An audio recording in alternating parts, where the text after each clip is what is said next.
दोस्तों આગળ વધીએ પહેલાં સબસ્ક્રાઇબ બટન જરૂરથી દબાવો અને હા બેલ બટન પણ દબાવો જેથી દરેક વિડીયો જલ્દી મળી શકે.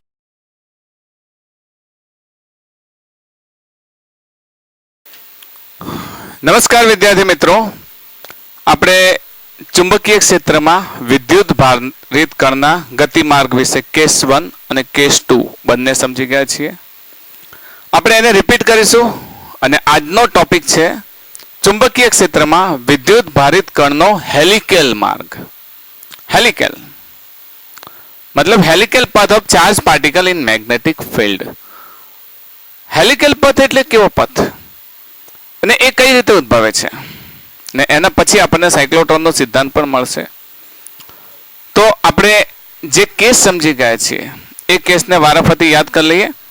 શરૂઆતના લેક્ચરમાં આપણે જોયું હતું આ રહ્યા 1 by 1 હું પોઈન્ટ લેતો જઉં છું કે ક્યુ વીજભાર પર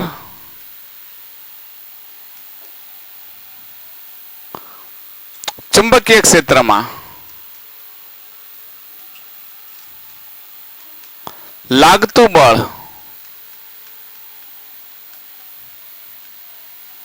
FM હોય તો FM is equals to QVB sin theta. આપણે આ ભણી ગયા છીએ, બરાબર છે. હવે આ થીટાનો આપણે જાણીએ છીએ થીટા અંગે કે થીટા એ V અને B વચ્ચેનો ખૂણો છે, જ્યાં થીટા એ V અને B વચ્ચેનો ખૂણો.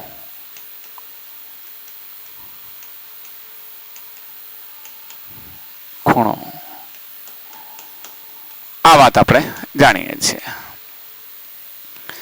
એની અંદર ડિફરન્ટ કેસ લીધા હતા આપણે, જેમાં કેસ 1 લીધો હતો.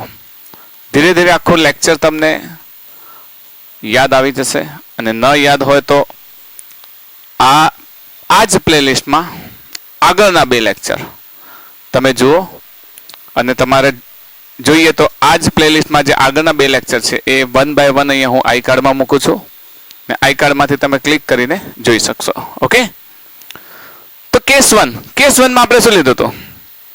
તો થીટા બરાબર 0 કે થીટા બરાબર 180. યાદ છે ને? થીટા બરાબર 0 કે થીટા બરાબર 180 નો અર્થ શું હતો? તો કે V is parallel to B કે V is anti parallel to B, मतलब V is parallel to minus B, right? V parallel to B માં V આ દિશામાં હોય તો B આ દિશામાં હતો, સોરી એક જ દિશામાં રાખીએ આપણે. V parallel to B માં V અને B એક જ દિશામાં છે તો આપણે અહીંયા QVB sin 0 મતલબ FM આપણને કેટલું મળતું હતું? 0 મળતું હતું. યાદ છે ને? અને અહીંયા આગળ V is anti parallel to B મતલબ થીટા કેટલો થતો હતો? 180. આ કિસ્સામાં પણ QVB sin 180 ની વેલ્યુ પણ 0, એટલે ફાઇનલી FM આપણને કેટલું મળતું હતું? 0. જો વિદ્યુત ભારિત કણ ચુંબકીય ક્ષેત્રમાં કે ચુંબકીય ક્ષેત્રની વિરુદ્ધ દિશામાં ગતિ કરે તો લાગતું બળ શું હતું? 0 હતું. ને આ સમયે કોઈ બળ ન લાગે તો વિદ્યુત ભાર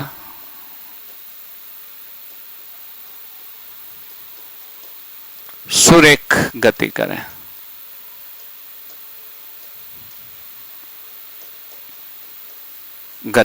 છે રાઈટ. કેસ 1 આપણે ભણી ગયા. કેસ 2 આપણે શું ભણી ગયા છીએ? યાદ રાખીએ કેસ 2 આપણે શું ભણી ગયા છીએ. તો કેસ 2 ની અંદર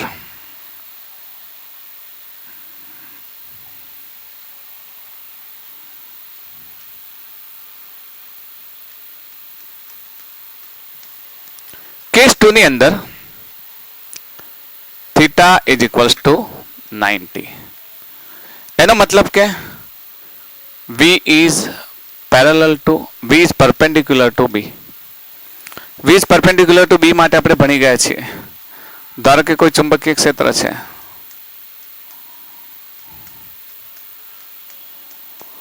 ચુંબકીય ક્ષેત્રને લંબ સ્વરૂપે કોઈ વિદ્યુત ભાર એન્ટર થાય ચુંબકીય ક્ષેત્રમાં, તો આ વિદ્યુત ભાર કેવી ગતિ કરે? ધારો કે કોઈ એક વિદ્યુત ભાર છે અહીંયા આગળ, પોઝિટિવ ચાર્જ અહીંયા એન્ટર થાય છે, તો કેવી ગતિ કરશે? વર્તુળાકાર ગતિ કરશે. બરાબર? આ વિદ્યુત ભાર વર્તુળાકાર ગતિ કરશે.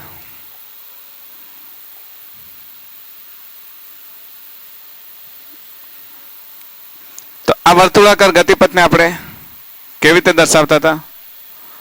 આ પ્રમાણે વર્તુળ લઈ લેતા હતા.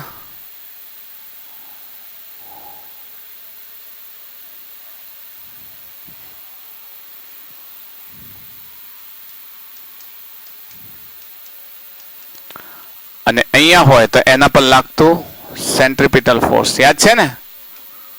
FM સેન્ટર તરફ. અહીંયા વીજભાર હોય તો એના પર લાગતું ફોર્સ FM સેન્ટર તરફ. અહીંયા હોય તો લાગતું ફોર્સ FM સેન્ટર તરફ. યાદ હશે? ચુંબકીય ક્ષેત્રની દિશામાં આપણી આંગળીઓ રાખીએ. વિદ્યુત ભારિત કણની ગતિ પોઝિટિવ ચાર્જ છે તો લાગતું બળ આ પ્રમાણે, આમ જાય છે તો લાગતું બળ આ પ્રમાણે, આમ જાય છે તો લાગતું બળ આ પ્રમાણે, આમ જાય છે તો લાગતું બળ આ પ્રમાણે. તો બધી તરફ લાગે છે આ પ્રમાણે.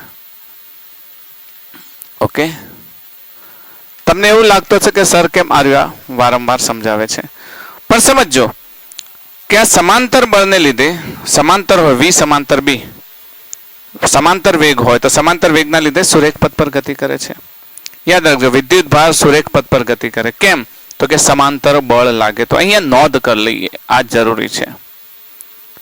વી સમાંતર ને લીધે વીજભાર સુરેખ ગતિ કરે, સ્ટ્રેટ લાઈન. યાદ રાખજો, આને હું યાદ અપાવીશ.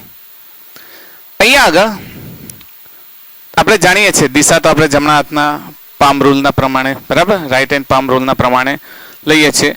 અને FM લેવું હોય તો FM QVB sin 90. sin 90 શું થઈ જાય? 0.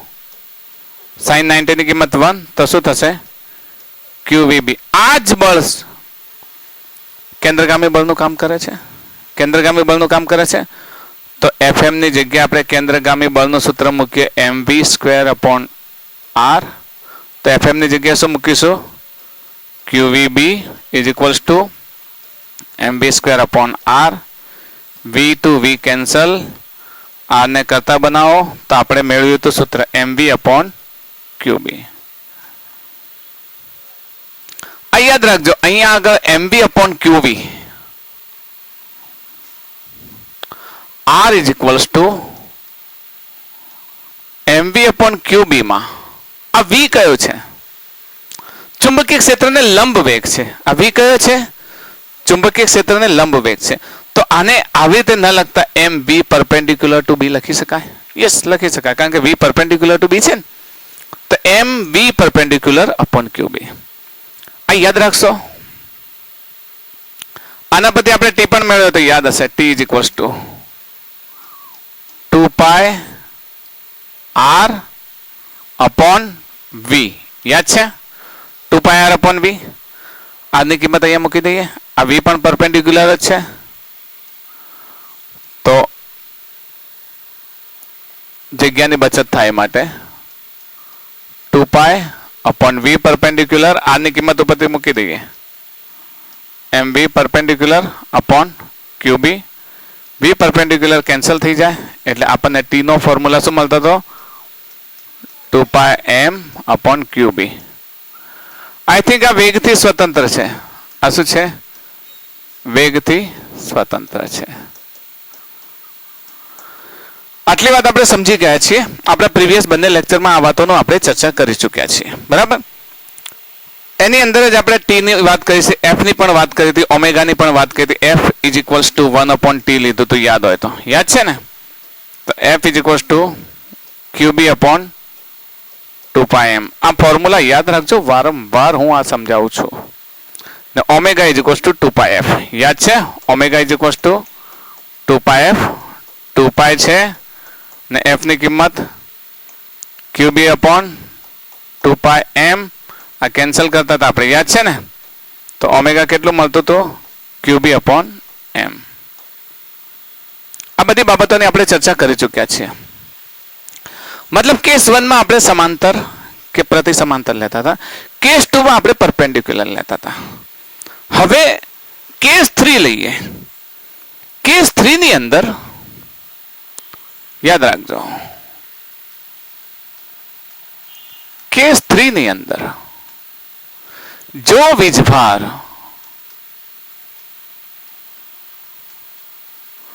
ચુંબકીય ક્ષેત્ર સાથે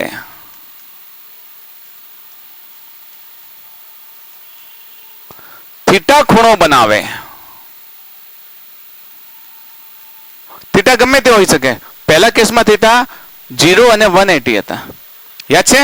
બીજા કેસમાં થીટા કેટલો હતો? 90 હતો. 0 અને 180 હતા, બીજા કેસમાં થીટા 90 હતો. હવે કોઈ પણ ખૂણો હોઈ શકે, 15, 20, 25, 30 ગમે તે ખૂણો હોઈ શકે. ઓકે, તો થીટા ખૂણો બનાવીને પ્રવેશે તો શું થાય? Okay, when charge is enter at the incline of theta to the magnetic field, શું થશે? આ બાબતની ચર્ચા આપણે આમાં કરવાની છે. આપણા આ લેક્ચરમાં આ જ વાત કરવાની છે. સમજી લઈએ. ચલો આપણે મેગ્નેટિક ફિલ્ડ બનાવી લઈએ. તો મેગ્નેટિક ફિલ્ડને આપણે આ પ્રમાણે બનાવીએ. ઓકે,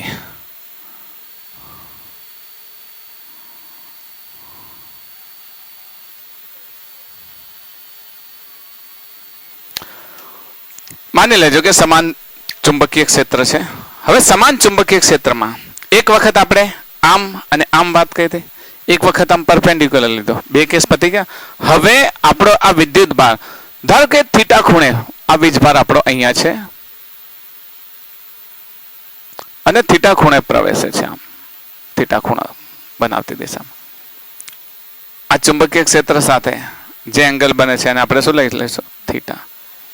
એનો વેગ v લઈએ, v વેગથી થીટા ખૂણો બનાવતી દિશામાં.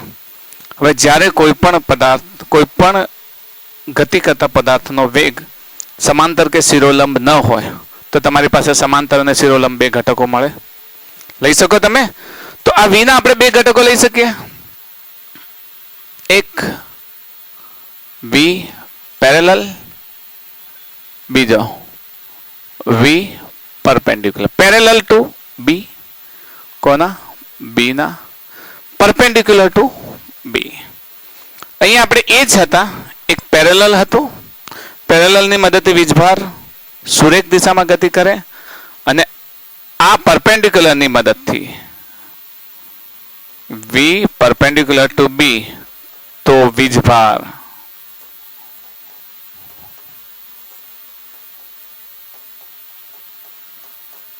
વર્તુળાકાર માર્ગ પર ગતિ કરે.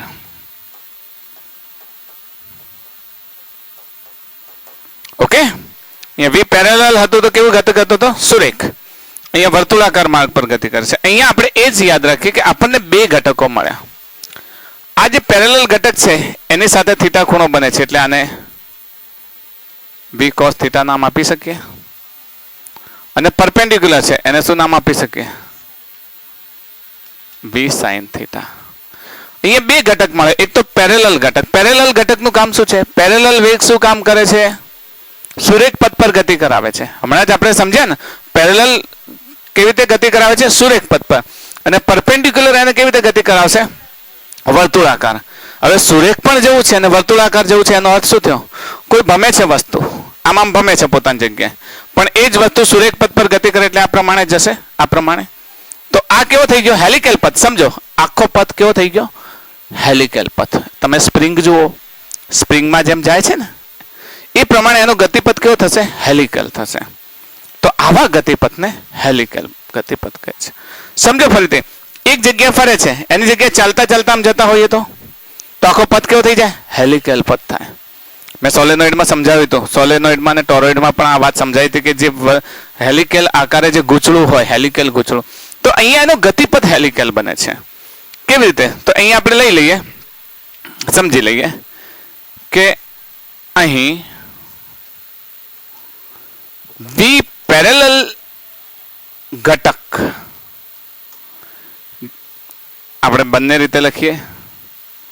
વી પેરેલલ એટલે વી કોસ થીટા ઘટક, વી પેરેલલ ઘટક, વી કોસ થીટા ઘટક વીજભારને સુરેખ પથ પર ગતિ કરાવશે.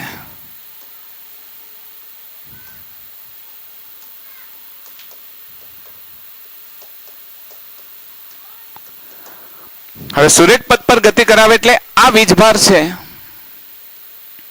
આ વીજભાર પર આ ઘટક લાગે વી પેરેલલ, જેને આપણે શું કહીએ છીએ? વી કોસ થીટા. તો આનું એક જ કામ છે, શું? સુરેખ ગતિ કરાવે. કેવી ગતિ કરાવી? સુરેખ ગતિ.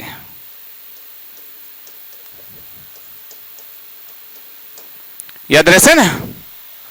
અને વી પરપેન્ડિક્યુલર ઘટક, અહીં વી પરપેન્ડિક્યુલર, જેને આપણે શું કહીશું? વી સાઇન થીટા ઘટક.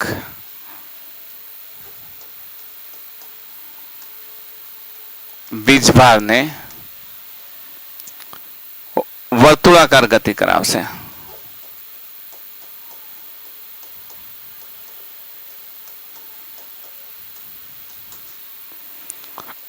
મતલબ જો અહીંયા વી પરપેન્ડિક્યુલર ટુ ઘટક લાગે છે, તો એને કેવી ગતિ કરાવશે? આ પ્રમાણે વીજભારને કેવી ગતિ કરાવશે? વર્તુળાકાર ગતિ.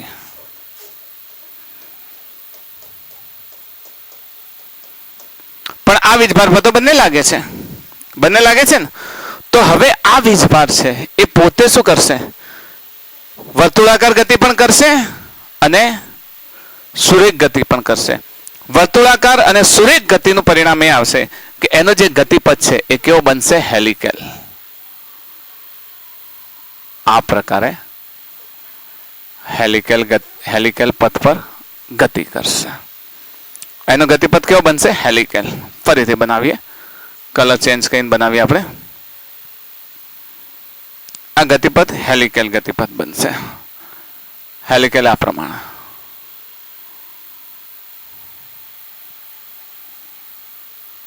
આ પ્રમાણે હેલિકલ ગતિપથ. તો આ હેલિકલ પથ પર ગતિ કરશે, મતલબ કે આ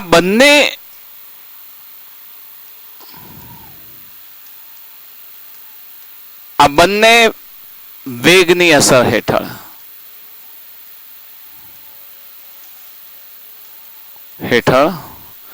વીજભાર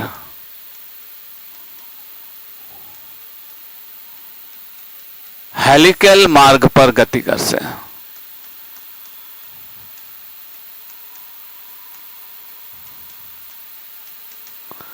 મતલબ એ માર્ગ આવો પણ હોઈ શકે, આમ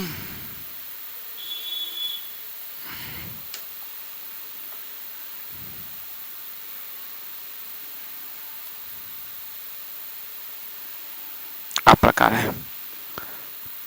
તો આ જે ટર્ન લે છે, આખો ટર્ન, એ ટર્ન દરમિયાન જે વેગ લાગે છે એ પરપેન્ડિક્યુલર, અને એ દરમિયાન સીધો જે વેગ લાગે છે એ કયો લાગે છે? પેરેલલ. તો આ જે અહીંયાથી વીજભારે ગતિ સ્ટાર્ટ કરી, તો આ દિશામાં એને જે વેગ લાગતો હતો એ વી પેરેલલ, અને આ સ્પર્શકની દિશામાં જે વેગ લાગે છે વી પરપેન્ડિક્યુલર. વી પેરેલલ ને વી કોસ થીટા કહીએ છીએ, વી પરપેન્ડિક્યુલર ને વી સાઇન થીટા કહીએ છીએ. તો આના માટે આપણે હવે હેલિકલ પથ માટે ત્રિજ્યા લેવાની. હેલિકલ પથની ત્રિજ્યા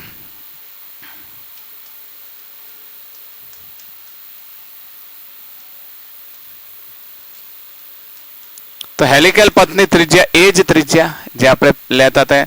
બોલો, આર નું સૂત્ર શું હતું? આર ઇઝ ઇક્વલ ટુ કેટલું હતું? MV upon QB. યાદ છે? આર નું સૂત્ર શું હતું? R is equal to MV upon QB. ને v કેવો લેતા હતા આપણે? પરપેન્ડિક્યુલર. તો r ઇઝ ઇક્વલ્સ ટુ એજ mb perpendicular upon qb. v perpendicular કેટલો છે આપણી પાસે? v perpendicular v sin theta છે ને. v પરપેન્ડિક્યુલર કેટલો છે? v sin theta.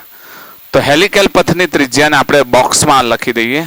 r is equals two mb sin theta upon qb, જે હેલિકલ પથની ત્રિજ્યા છે. યાદ રહેશે? હેલિકલ પથની ત્રિજ્યાને આપણે r is equal two mb sin theta upon 2πm. ચલો આવર્તકાળ.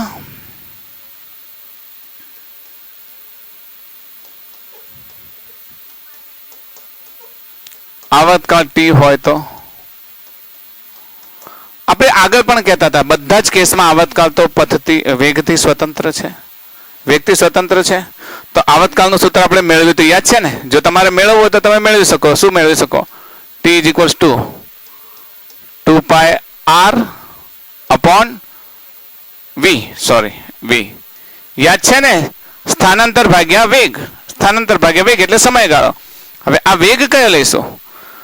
વર્તુળાકાર માટે. વર્તુળાકાર માટે કયો હતો? v perpendicular. તો અહીંયા આપણે કયો લઈશું?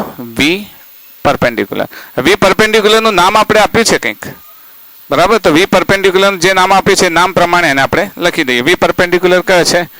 v sin theta. બસ તો r ની કિંમત અહીંયાથી મૂકી દઈએ ને. કેટલી થાય છે? 2π અપોન v sin થીટા તો છે જ, ને r ની કિંમત કેટલી થાય? mb sin theta upon qb. v sin theta v sin theta cancel, એટલે t ની કિંમત આપણને શું મળે છે? 2πm upon qb. આના ઘણા બધા દાખલા કર્યા આપણે, કર્યા ને? ગાળેલો સમય ને બધી વાતો કરી m અપોન qb માં. યાદ છે? 1 રેડિયન માટે લીધો તો એની ત્રિજ્યા પણ આપણને મળી જાય છે. હવે અહીંયા એક જે ઘટક છે ખાસ શોધવાનો છે, જેને કહેવાય છે પેચ. પેચ. એક આવર્તકાળ જેટલા સમયમાં પદાર્થે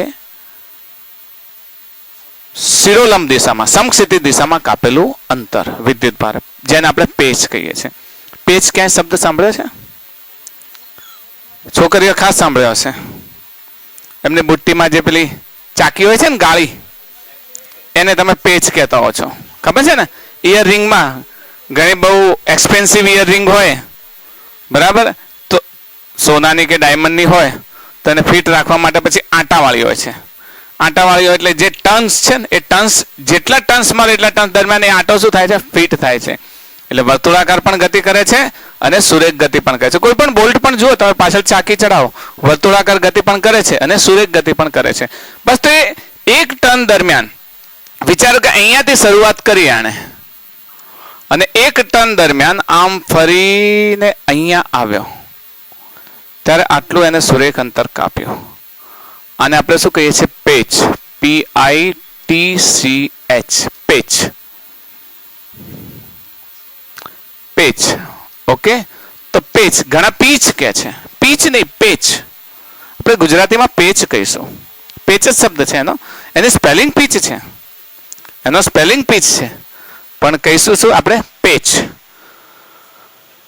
તો પેચ અંતર. પેચ અંતર સ્પેલિંગ લખી દો, પીચ. તમે શું કહો છો એને? પીચ. જો પેચ અંતર એટલે વિદ્યુત ભારે એક આવર્તકાળ જેટલા સમયમાં સમક્ષિતિજ દિશામાં કાપેલા અંતરને, વિદ્યુત ભારે એક આવર્તકાળ જેટલા સમયમાં સમક્ષિતિજ દિશામાં કાપેલા અંતરને પેચ અંતર કહે છે. યાદ રહેશે? વિદ્યુત ભાર શું કરે છે? પોતાની જગ્યા પર તો ફરે છે, સાથે સાથે આગળ પણ વધે છે. એટલે પોતાની જગ્યા પર ફરે છે, સાથે સાથે આગળ વધે છે. એનો મતલબ કે બંને પ્રકારની ગતિ કરે છે. વર્તુળાકાર ગતિ પણ કરે છે અને સુરેખ ગતિ પણ કરે છે. તો વર્તુળાકાર ગતિ કરતા કરતા સુરેખ ગતિ કરે છે. તો એક આવર્તકાળ જેટલા સમયમાં, દાખલા તરીકે અહીંયાથી શરૂઆત કરી ને આમ ફરીને ફરી પાછો અહીંયા આવે છે, તો આટલું જે અંતર કાપે છે, આ અંતરને આપણે શું કહે છે? પેચ અંતર. યાદ રહેશે? પૂછે તમને તો તો તમે જવાબ આપી શકો કે વિદ્યુત ભારે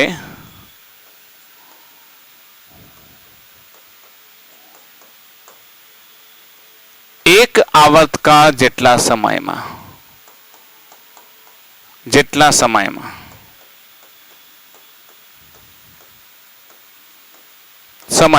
સમક્ષિતિજ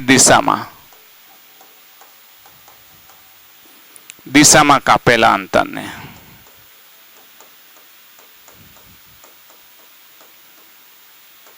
અંતરને શું કહીશું? પેચ અંતર કહે છે.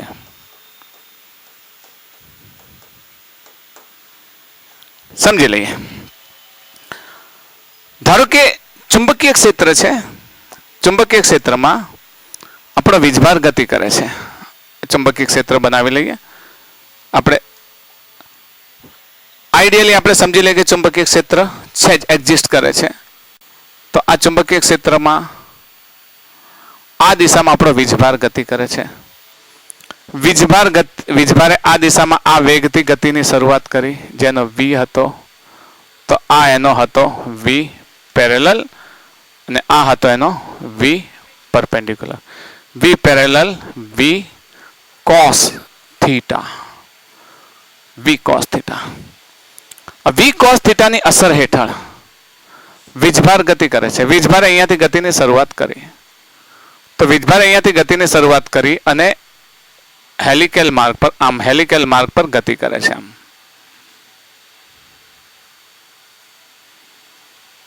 હેલિકલ માર્ગ પર ગતિ કરે છે.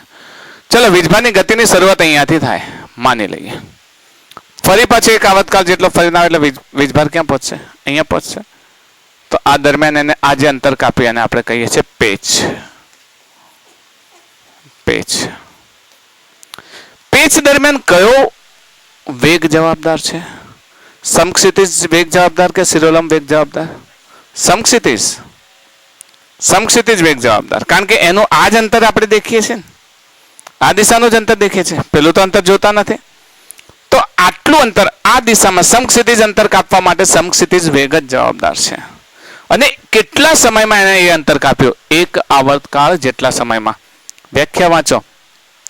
વિદ્યુત ભારે એક આવર્તકાળ જેટલા સમયમાં. આવર્તકાળ આપણી પાસે છે 2πm/qb છે ને.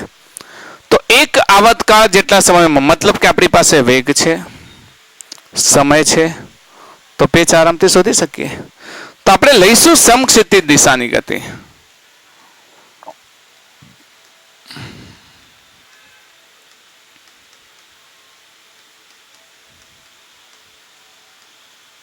સમક્ષિતિજ દિશાની ગતિ મુજબ v parallel that is v cos theta અને t શું છે? 2πm/qb વેગથી સ્વતંત્ર છે. બરાબર. અંતર બરાબર વેગ ગુણ્યા સમય લખાય કે ના લખાય? અંતર બરાબર વેગ ગુણ્યા સમય લખાય. પેચ અંતર પેચ એટલે અંતર છે. પેચ અંતર હોય તો એ દિશાનો વેગ કેટલો? v પેરેલલ અને અંતર 1 ટાઈમ પીરિયડ. ઓકે. તો પેચ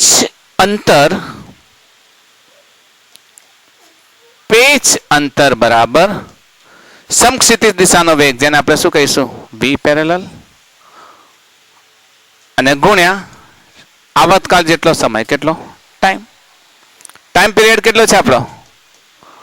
એને પહેલા લખીએ 2πm/qb ને v પેરેલલ કેટલો છે? v cos theta. તો આ અંતરને પેચ અંતર કહે છે. ઓકે. તમને પેચ અંતરનું સૂત્ર પૂછે તો 2πm/qb into v cos theta. અને યાદ રાખજો, કારણ કે આ જે ડિસ્ટન્સ છે એ ડિસ્ટન્સ v પેરેલલ માટેનું છે અને આ પૂછાય છે તમારે પેચ અંતર. યાદ રહેશે? આ થિયરી તમારે એનસીઈઆરટી માં પૂછાય તો એઝ ઇટ ઇઝ આ પ્રમાણે જ સમજાવવાની, જરા પણ મિસ્ટેક કર્યા વગર. યાદ રહેશે ને પેચ અંતર? પેલું જે આગળ મેં સમજાવ્યું હતું, તમારે આ થિયરીની શરૂઆત અહીંયાથી થાય છે. આગળ જે મેં સમજાવ્યું હતું એ આપણું રિવિઝન હતું. રિવિઝન એ માટે કે આ બે વેગને તમે સમજો. આ બે વેગને સમજો. v પેરેલલ શું છે, વી પરપેન્ડિક્યુલર શું છે, અને એ બંનેની અસર હેઠળ કેવી રીતે હેલિકલ પથ પર ગતિ કરે. ને હેલિકલ પથ પર ગતિ કરે ત્યારે એનો રેડિયસ, ટાઈમ પીરિયડ અને પેચ એ યાદ રાખશો. ઓકે, તો એના આધારે અલગ અલગ એક્ઝામ્પલ્સ આપણે ગણી શકીએ. તો શરૂઆત કરીએ એક એક્ઝામ્પલની. જો અહીંયા આપણને દાખલો આપી દીધો છે કે 3 × 10⁵ મીટર પર સેકન્ડના વેગથી ગતિ કરતો એક પ્રોટોન 0.3 ટેસ્લાના ચુંબકીય ક્ષેત્રમાં 30ના ખૂણે દાખલ થાય છે. 30 એંગલ. પહેલા જ મેં કહ્યું હતું તમને કે હવે એંગલ ગમે તે આપેલો હશે તો 30ના ખૂણે દાખલ થાય છે. તો ગતિપથની વક્રતા ત્રિજ્યા ખાલી જગ્યા સેન્ટીમીટર હશે. આપણને વક્રતા ત્રિજ્યા કઈ છે, આખી વાતને આપણે સમજી લઈએ. તો અહીંયા આપણને ચુંબકીય ક્ષેત્ર આપી દીધું છે. આ ચુંબકીય ક્ષેત્ર, ચુંબકીય ક્ષેત્રમાં 0.3 ટેસ્લાના ચુંબકીય ક્ષેત્ર સાથે 30ના ખૂણે, 30ના ખૂણે એટલે એક બીજું બનાવી દઈએ એટલે બિલકુલ મિડલમાં આપણે દોરી શકીએ. તો આ 30નો ખૂણો બનાવ્યો, ધારો કે 30 અંશ, અને v આપી દીધું છે કેટલું, 3 × 10⁵ મીટર પર સેકન્ડ. ઓકે, હવે આપણે તો r શોધવાનો છે. તો અહીંયા આગળથી એના બે ઘટકો લઈ લઈએ. અહીંયાથી આ ઘટક જે મળે એ કયો મળે, v પેરેલલ. એ કેટલો લખીશું, v cos 30 લખીશું, અને v પરપેન્ડિક્યુલર એને શું લખીશું, v sin 30 લખીશું, v પરપેન્ડિક્યુલર. આ બંનેની અસર હેઠળ આ પદાર્થ, મતલબ આ જે વીજભારિત કણ છે એ વર્તુળાકાર ગતિ કરે હેલિકલ પથ પર. તો એ હેલિકલ પથની ત્રિજ્યા આપણે આવી વિચારી લઈએ કે ત્રિજ્યા આવી હશે, રાઈટ. ત્રિજ્યા આટલી હશે અહીંયાથી આ સેન્ટર સુધીની. ત્રિજ્યા માટે મેં તમને શીખવાડી છે, ત્રિજ્યાનું સૂત્ર મેં હમણાં સમજાય છે, r યાદ છે, mv sin 30. કારણ કે ત્રિજ્યા માટે કયો ઘટક જવાબદાર છે, પરપેન્ડિક્યુલર. તો આમ તો આપણે આવું લખી શકીએ કે mv પરપેન્ડિક્યુલર અપોન qb થાય ને, વર્તુળાકાર ગતિ કરે એટલે mv પરપેન્ડિક્યુલર. v પરપેન્ડિક્યુલર કયો છે, v sin થી. તો અહીંયા લખીશું mv sin 30 અપોન qb. આપેલી બધી વેલ્યુ v આપી દીધો છે, કેટલો આપી દીધો છે, 3 × 10⁵ મીટર પર સેકન્ડ. પછી b આપી દીધો છે કેટલો, 0.3 ટેસ્લા. અહીંયા એમ તમે જાણો છો ને, પ્રોટોન છે એટલે માસ ઓફ પ્રોટોન તમને ખબર હોવું જોઈએ. 1.67 × 10⁻27 kg. યાદ છે, 1.67 × 10⁻27 kg. બાકી શું રહ્યું, sin 30 q છે, q તો પ્રોટોન છે એટલે કેટલો થશે, ઓફકોર્સ 1.6 × 10⁻19 કુલમ. જાણો છો ને બધી વેલ્યુ, મૂકી દઈએ. m 1.67 × 10⁻, અહીંયા એક વેલ્યુ તમને આપી દીધી છે. યસ, હા, ન્યુમેરિકલ વેલ્યુ આપણે લઈ લઈએ. આના આધારે તમને દાખલાને સરળ બનાવવા માટે ન્યુમેરિકલ વેલ્યુ એક આપી દીધી છે, બરોબર. એ ન્યુમેરિકલ વેલ્યુને લઈ લઈએ એટલે આપણે ફક્ત વેગ અને આનાથી જ મતલબ છે, ચાર્જથી કોઈ મતલબ નથી. ચાર્જ આપણે નીકાળી શકીએ કારણ કે આપણને રકમમાં એક આપી દીધું છે E/m નું સૂત્ર. E/m નું સૂત્ર કેટલું, 10⁸, બરાબર. 10⁸ આપેલું છે ને, કુલમ પર કેજી. તો દાખલો એકદમ સહેલો થઈ ગયો. પછી ગણતરી હવે તો એકદમ ઈઝી થઈ ગઈ. તો હવે બધાનો ચાર્જ મૂકી દઈએ. ચલો, m એમના એમ રાખીએ, v આપણે મૂકી દઈએ. v આપણી પાસે છે કેટલો, 3 × 10⁵ sin 30 1/2 q ની જગ્યાએ આપણે e મૂકી શકીએ કારણ કે પ્રોટોનનો વીજભાર e હોય. અને b કેટલો આપી દીધો છે, 0.3 ટેસ્લા. તો આ એમને e ના છેદમાં લઈ જઈ શકાય ને 0.3 દાન ઉડાડી શકાય. 0.3 દાન ઉડાડી શકાય ને, 0.3 × 10 એટલે 3. હવે આપણે 10 × 2 એટલે કેટલા થઈ ગયા, 5 तो ऊपर રહેશે 5 ગુણ્યા 10 ની 5 ઘાત નીચે રહેશે E upon m. E upon m ની વેલ્યુ આપણી પાસે છે 10 to the power 8 તો 5 into 10 to the power 5 divided by 10 to the power 8 એટલે આપણી પાસે બેઝિક વેલ્યુ રહેશે 5 into 10 to the power 2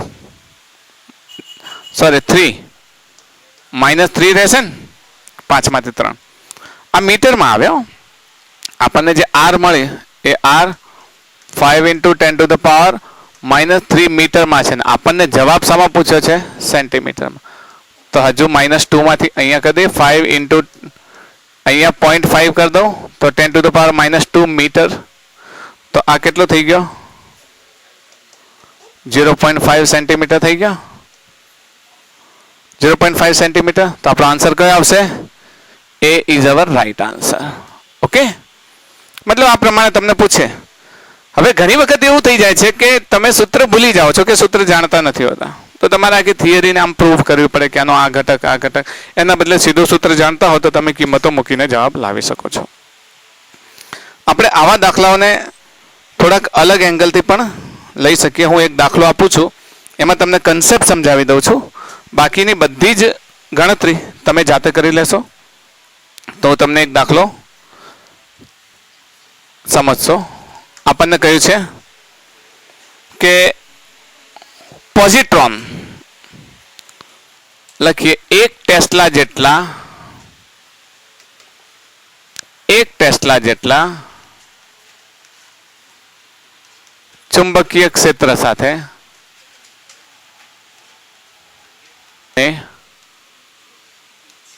patch શોધો ચલો શરૂઆત કરીએ પોઝિટ્રોન છે પોઝિટ્રોન વિશે જાણો છો ને ઇલેક્ટ્રોન પણ કેવો પોઝિટિવ ઇલેક્ટ્રોન પોઝિટ્રોન હોય તો પોઝિટિવ ઇલેક્ટ્રોન છે તો એના પર લાગતા બળની દિશા એ જ પોઝિટિવ ચાર્જની દિશામાં લાગે હવે અહીંયા તો બળની દિશાની આપણે ચર્ચા નથી કરતા સીધા હેલિકેલ પથની જ વાત કરીએ તો હેલિકેલ પથ બનાવવા માટે આપણે અહીંયા આગળ લઈ લઈએ ચુંબકીય ક્ષેત્ર તો કે યસ ચુંબકીય ક્ષેત્ર બનાવી લઈએ 5 લાઈન બનાવીએ છીએ આપણે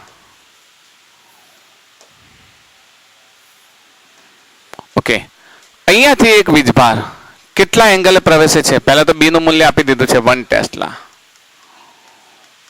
આપી દીધું છે 30 અંશના ખૂણે પ્રવેશે છે અને વેગ આપી દીધો છે v બરાબર 2 into 10⁻³ અને 30 અંશના ખૂણે પ્રવેશે છે તો v parallel v cos 30 v perpendicular v sin 30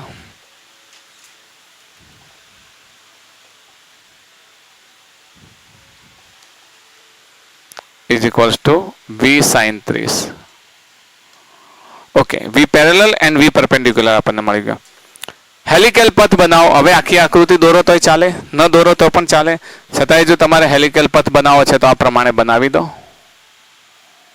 આ શું છે બધું મિક્સ થઈ જશે આ હેલિકેલ પથ બનાવી દીધો અહીંયા બધી જ વસ્તુ આપી દીધી છે બી આપી દીધો છે વી આપી દીધો છે વી આપી દીધો છે 2 into 10⁻³ ઓકે અને ગતિપથની ત્રિજ્યા આવતકાળ બધું શોધવાનું છે ઓકે પહેલો જ અહીંયા ગતિપથ કેવો હશે ઓફકોર્સ ગતિપથ હેલિકેલ હશે તો પહેલી જ વાત લઈએ ગતિપથ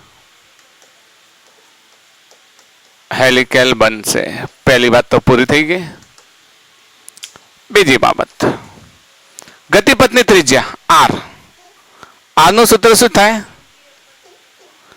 mv sin theta upon qb mv sin theta upon qb અહીંયા જે પોઝિટ્રોન છે તો પોઝિટ્રોનનું દળ તો એ જ ઇલેક્ટ્રોનનું દળ હોય એટલું થશે કેટલું 9.1 into 10⁻31 લખી શકીએ એનો વીજભાર એ જ ઇલેક્ટ્રોનનો વીજભાર હશે એટલો કેટલો 1.6 into 10⁻19 કુલમ આ બધી વેલ્યુ મૂકજો તમે વેલ્યુ મૂકીને તમે જવાબ લાવજો બસ તો બધી જ વેલ્યુ મૂકી દઈએ માસ of proton mass of electron 9.1 into 10 to the power minus 31. V કેટલા છે 2 into 10 to the power 3 sin 30 1 by 2. Q 1.6 into 10 to the power minus 19 coulomb and B 1 tesla. જવાબ તમે લાવી દેજો R in meter. લાવી દેશો ને? ઓકે, તો આપણને શું મળી ગયું આર્ય? આવત ગતિપથની ત્રિજ્યા. હવે ત્રીજી વસ્તુ શું શોધીએ? આવતકાળ. બોલો આવતકાળ શું થશે? આવતકાળ T. સૂત્ર બોલો T નું. હા, T is equal to 2 pi m upon EB લખું ચાલે? QB ના બદલે EB. બરાબર. 2 into 3.14 into mass of 9.1 into 10 raised to minus 31 E 1.6 into 10 raised to minus 19 and B 1. T નો જવાબ લાવી દેજો. ઇન સેકન્ડ આવશે. ક્લિયર? અને પેજ ત્રીજો પેજનું ધારો કે સૂત્ર ભૂલી ગયા તો આ તો યાદ છે ને, V perpendicular into V parallel into T. T નું સૂત્ર તો છે જ, આ રહ્યું ને 2 pi m upon QB. અને V parallel શું છે? V cos theta. આમાં હવે વેલ્યુ મૂકી દેશો, આ બધી વેલ્યુ ઇન્સર્ટ કરી દેશો. તમે કરી દેશો ને વેલ્યુ ઇન્સર્ટ, અને જવાબ તમે લાવી દેશો. એટલે કહેવાનો અર્થ એવો છે કે આ પ્રમાણે તમે જો ફોર્મ્યુલા યાદ રાખ્યા હશે તો તમને એક્ઝામમાં પૂછાશે ને એ બધા જ દાખલાઓને તમે સરળતાથી પૂરા કરી શકશો. હવે આપણે એક દાખલો એવો લઈએ, અમુક દાખલા એવા હોય છે જેમાં એંગલ નથી આપેલો હોતો, એંગલ નહીં આપેલો હોય છતાંય તમારે પેરેલલ અને પરપેન્ડિક્યુલર ઘટક મળી જાય. તમને લઈએ, સદિશ સ્વરૂપે આપેલો હોય વેગ, સદિશ સ્વરૂપે વેગ આપેલો હોય. સમજો, દાખલાને સમજો. Q વીજભાર અને M દળ ધરાવતો એક કણ, Q વીજભાર અને M દળ ધરાવતો પેચ શોધો.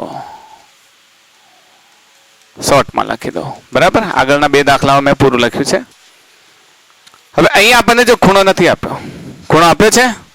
નથી આપ્યો, પણ એક તમને એક હિન્ટ આપી દીધી છે. આપણે બનાવી દઈએ ચુંબકીય ક્ષેત્ર.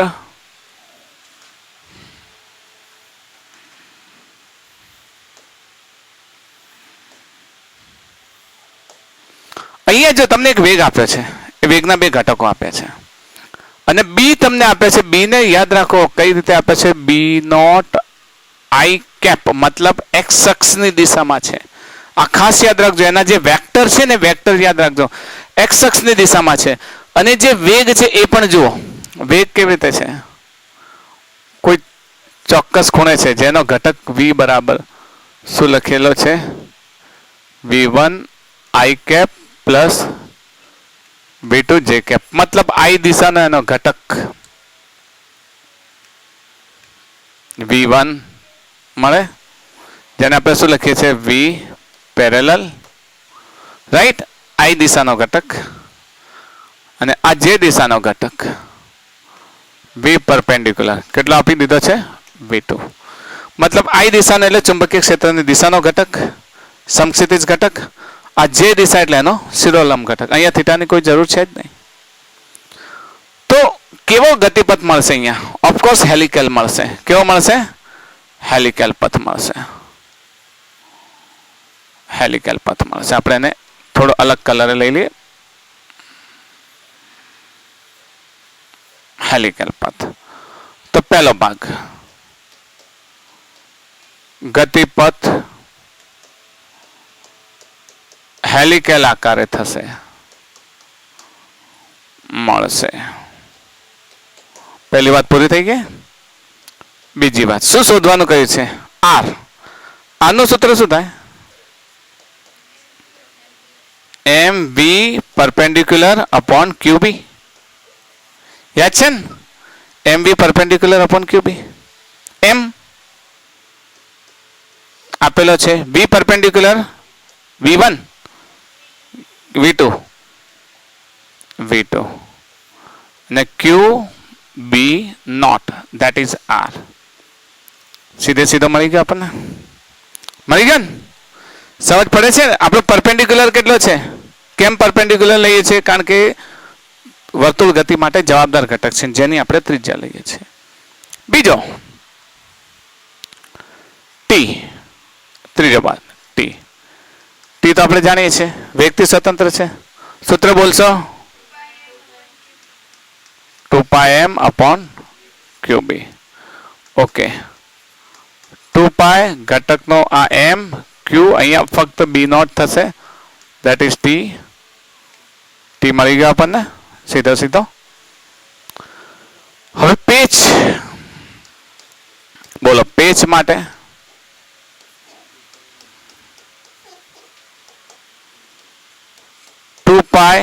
આપણે સીધે સીધો આને નહીં લખીએ. V perpendicular into time period, V parallel into time period. V parallel કેટલો છે? V1 અને T કેટલો છે? 2πm. હા, તો આપણે ડાયરેક્ટ લખી લઈએ 2πm. V parallel ને શું લખીશું? V1/QB not. This is pitch. જો તમે આને રિપીટ કરતા રહેશો દાખલાઓને તો તમને સૂત્રો પણ યાદ થઈ જશે. સૂત્રો પણ યાદ થઈ જશે. હવે એક દાખલો એવો આપો કે જે તમને ખરેખર વ્યવસ્થિત સમજ પડે કે કઈ રીતે આકૃતિ અલગથી પણ આવી શકે. અહીંયા જો નેક્સ્ટ એક્ઝામ્પલમાં Q વીજભાર અને M દળ ધરાવતો પદાર્થ કણ અથવા કણ, આપણે વીજભાર જ લખેલો છે, કઈ વાંધો નહીં, 3i + 4j ના વેગથી 3j કેરેટના ચુંબકીય ક્ષેત્રમાં પ્રવેશે છે. તો તેનો ગતિપથ, ગતિપથની ત્રિજ્યા, આવર્તકાળ અને પેચ શોધો. ખાસ સમજો અહીંયા આ જે I જે K છે ને એ દિશાને ખાસ સમજો અને એના આધારે તમે આકૃતિ પણ બનાવશો. દાખલા તરીકે આપણને આપી દીધું છે, જે વસ્તુ આપી છે એને પહેલા નોંધી લઈએ કે કઈ કઈ વસ્તુ આપી દીધી છે. તો એક તો V આપી દીધો છે. V કેટલો છે? 3i caret plus 4j caret. અને B આપી દીધો છે 3j કેરેટ. ઓકે, અહીંયા આપણે XY યામ પદ્ધતિનો વિચાર લઈએ કે XYZ યામ પદ્ધતિ આ પ્રમાણે છે. એટલે શું છે? આપણને આકૃતિ બનાવતા ફાવે.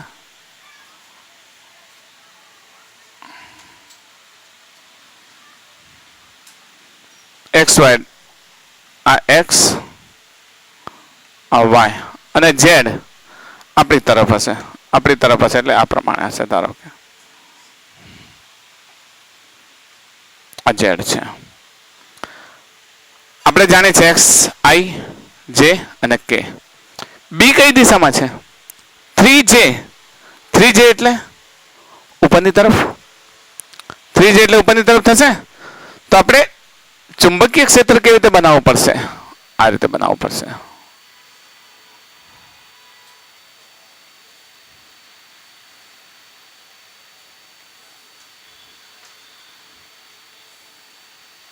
આ રીતે ચુંબકીય ક્ષેત્ર બનાવીએ.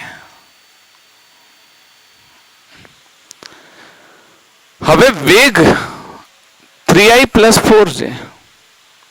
તો અહીંયા વેગ કેવી રીતે છે? ચુંબકીય ક્ષેત્રની દિશા તો આ યાદ થઈ ને. તો વેગ એનો કેવો છે? તો વેગ એનો આ પ્રમાણે છે. ધારો કે સમક્ષિતિજ લાઈન x અક્ષની લાઈન આ હોય તો એની સાથે આ દિશામાં છે. આ દિશામાં વેગ. એના બે ઘટક થશે. I દિશાનો ઘટક કયો થશે? 3 અને J દિશાનો ઘટક થશે 4 થશે ને. X દિશાનો ઘટક 3 અને 4. તો આને આપણે શું કહીશું? બોલો, આ કયો વેગ થશે? પરપેન્ડિક્યુલર થશે કે પેરેલલ? પરપેન્ડિક્યુલર થશે, કારણ કે B ને પરપેન્ડિક્યુલર આ થશે. અહીંયા બદલાઈ જશે. પેરેલલ પેલો થશે કારણ કે B ને પેરેલલ છે. તો આ થશે V પેરેલલ ને આ થશે V પરપેન્ડિક્યુલર. ખાસ યાદ રાખજો અહીંયા આગળ. એટલે તો મેં આકૃતિને આ રીતે ઊભી બતાવી છે. હવે આ અસર હેઠળ વીજભાર હેલિકેલ પથ પર ગતિ કરે છે. હવે હેલિકેલ પથ પરની એની ગતિ આપણે વિચારવી હોય આપણે તો કઈ રીતે વિચારી શકીએ? તો લઈ લઈએ કે ધારો કે હેલિકેલ પથ પર આ પ્રમાણે ગતિ કરે છે.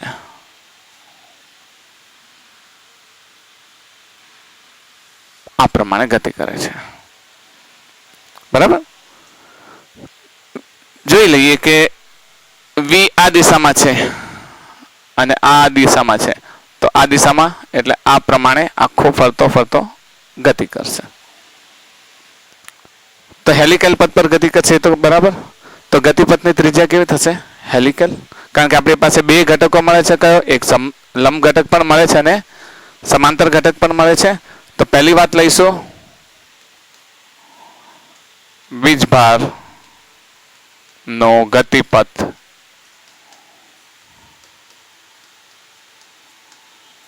હેલિકેલ હશે. ઓકે. પછી ગતિપથની ત્રિજ્યા કઈ છે? બીજો લઈએ. ગતિપથની ત્રિજ્યા મેળવી. ગતિપથની ત્રિજ્યાને આપણે આર કહીએ તો આર નું સૂત્ર શું થાય? યસ, એમ વી પરપેન્ડિક્યુલર અપોન ક્યુ બી. એમ તો એમ જ આપેલો છે બરાબર, અને ક્યુ પણ એ જ આપેલો છે. એટલે એમ અને ક્યુ ની કિંમત આપણે એમને એમ રાખીશું. તો એમ એ જ પ્રમાણ. પણ વી પરપેન્ડિક્યુલર અહીંયા કઈ લેશો? 3 લેશો કે 4 લેશો? 3 લેશો. તો એમ ગુણ્યા 3 ક્યુ બી કેટલા થશે? એ પણ 3 જ છે ને, જે દિશામાં છે એટલે 3 જ થશે. આપણે મૂલ્ય લેવાનું છે ને 3 3 3 કેન્સલ. તો આર ઇઝ ઇક્વલ ટુ શું મળશે? M upon Q. This is value of R. બીજી વસ્તુ આપણને શું કહ્યું છે? આવર્તકાળ.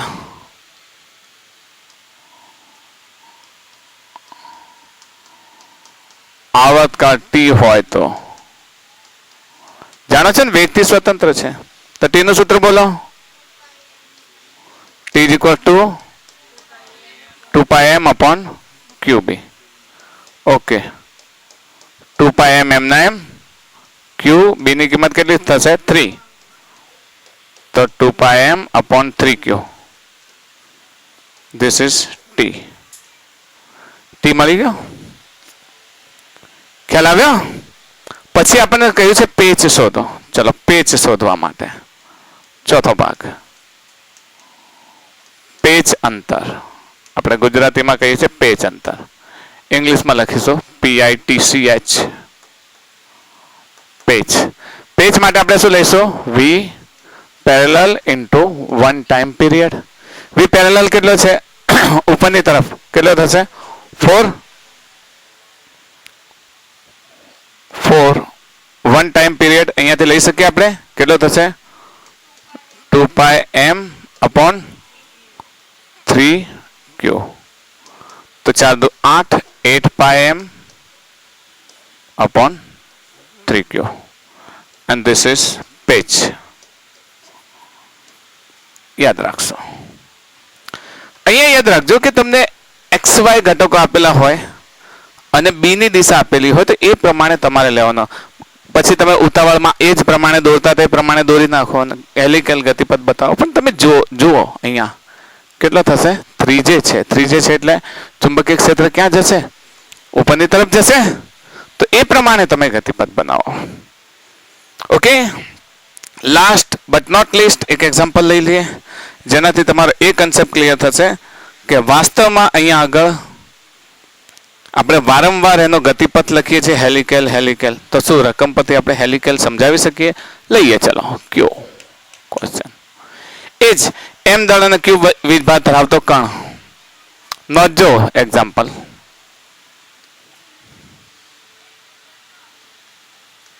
એમ દળ અને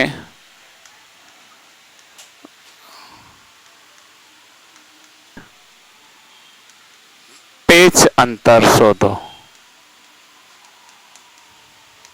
પેચ અંતર શોધો. ઓકે, વિડીયોને પોઝ કરો અને ગણવાની શરૂઆત કરો. જો હવે તમે ગણી નાખ્યો હશે. ટ્રાય કર્યો હશે.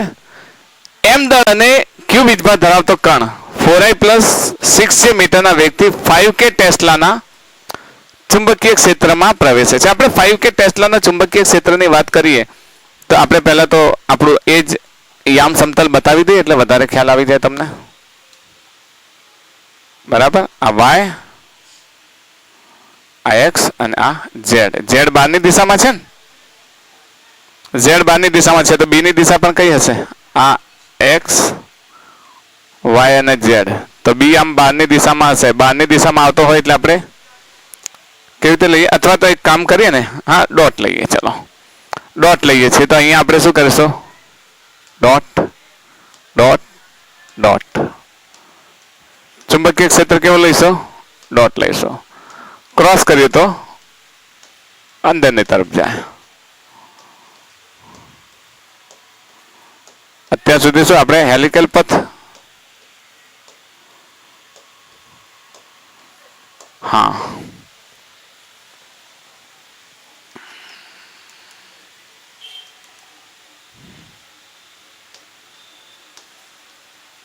ઓકે. તો બહારની તરફ આવે છે ચુંબકીય ક્ષેત્ર, that is B. B. હવે 4i + 6j મીટર પ્રતિ સેકન્ડના વેગથી ગતિ કરે છે. 4i + 6j એટલે xy સમતલમાં છે, વેગ xy સમતલમાં છે. તો આ પ્રમાણે ગતિ કરે છે v. તમે વિચારો કે જમણા હાથના નિયમની મદદથી બહારની તરફ આવે છે ચુંબકીય ક્ષેત્ર ને આ એને લંબ જ થશે ને. એના બે કોમ્પોનન્ટ લઈએ. ચલો જો અહીંયા આગળ કે 4i + 6j, તો i દિશાના એનો જે ઘટક છે એ 4 અને y દિશાનો 6. તમે વિચારો કે ચુંબકીય ક્ષેત્ર આ દિશામાં છે, એનો વેગનો આ ઘટક છે એ આ દિશામાં છે અને આ ઘટક આ દિશામાં છે. તો આ તો લંબ જ થશે ને. આ પણ જો લંબ છે, દેખાય છે ને. આ ઉપરનો ઘટક પણ કેવો થશે? લંબ થશે. તો આપણે જાણીએ છીએ કે જો θ = 90 હોય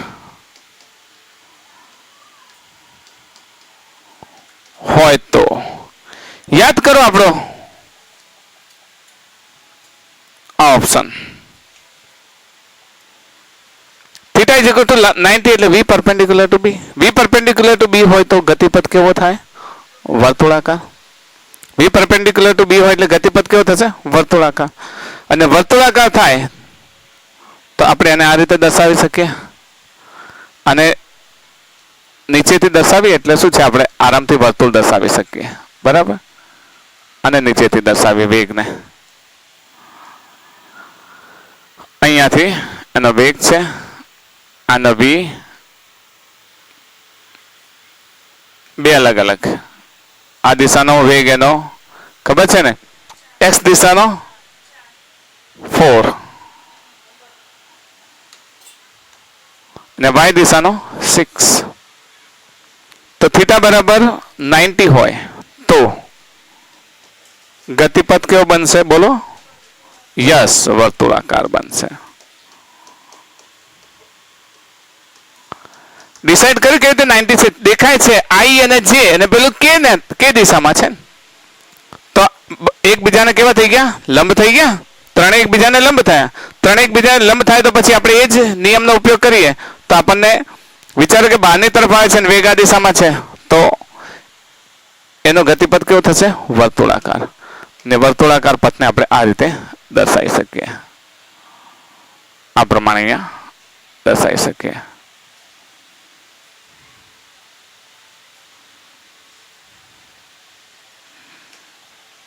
અહીંયા હશે તો એનો વેગ આ દિશામાં, અહીંયા હશે તો એનો વેગ આ દિશામાં, અહીંયા હશે તો વેગ આ દિશામાં. તો લાગતું બળ કઈ તરફ હશે? સેન્ટર તરફ હશે. લાગતું બળ જેને આપણે FC કહીશું. ઓકે, FC કહીશું. જાણો છો ને? બસ તો વર્તુળાકાર થશે કારણ કે અહીં v perpendicular b હોવાથી બસ ગતિપથની ત્રિજ્યા આપણે મેળવી શકીએ. એ તો એ જ સૂત્ર છે. બોલો. આ પહેલી વાત તો એનો ગતિપથ ખબર પડી ગઈ બીજી વાત, ગતિપથની ત્રિજ્યા સૂત્ર શું છે?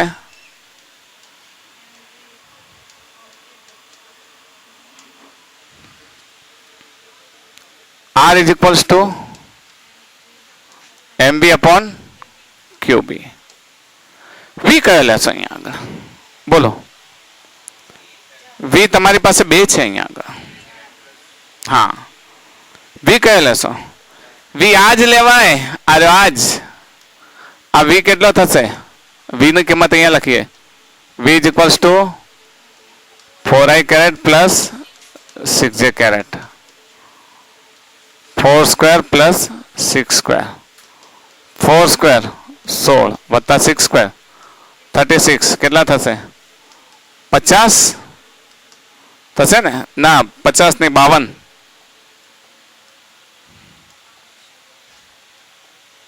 52 થશે. 36 ને 6 42 ને 10 52. અને 52 એટલે 2√3 13 ચોકુ 52 થાય. 2√13.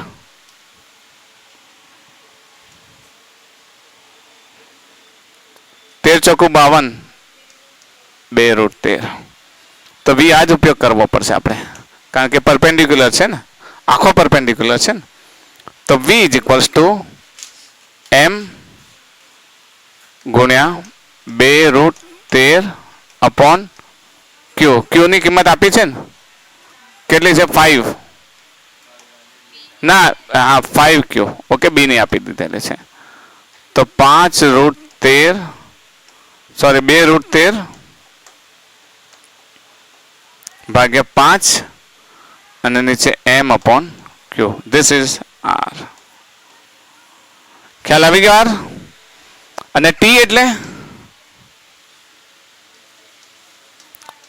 હા 2πm upon qb. 2πm. b ની કિંમત કેટલી છે? 3q. પેચ મળશે. પેચ શામાં મળે? હેલિકલ પથમાં. વર્તુળાકાર પથમાં પેચ મળતો નથી. લખી શકીએ વર્તુળાકાર ગતિ થતી હોવાથી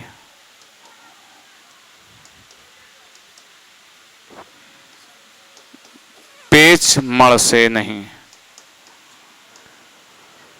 ઇન શોર્ટ યાદ રાખો, તમારે ij અને k પરથી તમને ગતિની દિશા મળે, એકબીજાને લંબ છે એ મળે છે.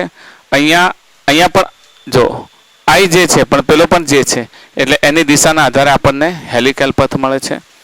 તો વેગ પરથી હેલિકલ પથ મળે, આપણને દિશા મળે.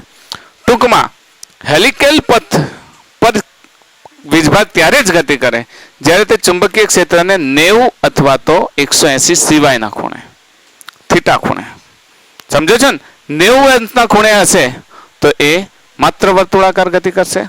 180 અંશના ખૂણે હશે તો એ માત્ર સુરેખ ગતિ કરશે. પણ 90 અને 180 અંશ સિવાયના કોઈ પણ ખૂણે જો હશે તો એના 2 કોમ્પોનન્ટ મળશે. એમાંનો એક કોમ્પોનન્ટ એને વર્તુળ ગતિ કરાવશે, બીજો કોમ્પોનન્ટ એને શું કરાવશે? સુરેખ ગતિ કરાવશે. જેની સંયુક્ત અસર હેઠળ એ શું કરશે? હેલિકલ પથ પર ગતિ. તો મિત્રો, મોસ્ટ ઓફ પ્રકારના એક્ઝામ્પલ મેં તમને શીખવાડી દીધા છે. અન્ય એક્ઝામ્પલ માટે પ્રેક્ટિસ કરતા રહો. All the best.